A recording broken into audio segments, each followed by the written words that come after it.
Well, it's very important to understand how the US has surrounded the whole continent with about 1,000 military bases. And not the military bases are also the raiders. You can see it up here in Norway, and you can see the Fauske Raider base, and then it goes on with different kind of bases, and you can see Diego Garcia here, the most important attack launching base when they launched the wars against Iraq and Afghanistan.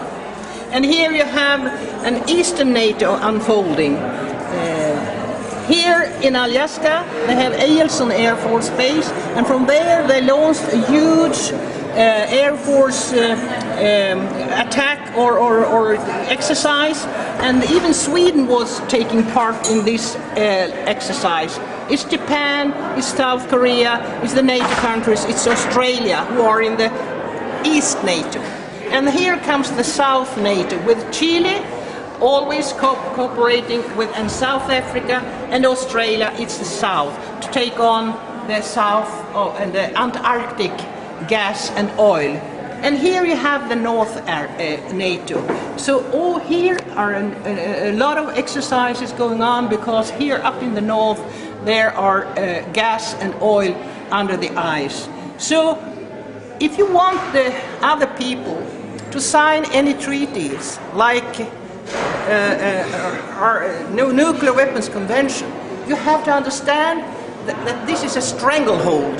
The US bases are strangling the whole continent and telling other people what to do and not to do. So I think NATO has gone global. The nuclear weapons are deployed on Trident submarine. 8 submarines are always on patrol all over the world. It's also a stranglehold. You have the Trident here.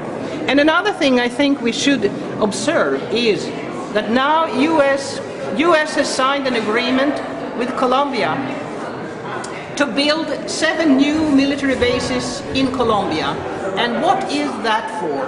Because they are really scared for the Venezuela and for Ecuador and for Bolivia, the leftist growing awareness. So US is not happy about that, so they have put these bases here. And the 4th Fleet is patrolling now around Latin America's coasts.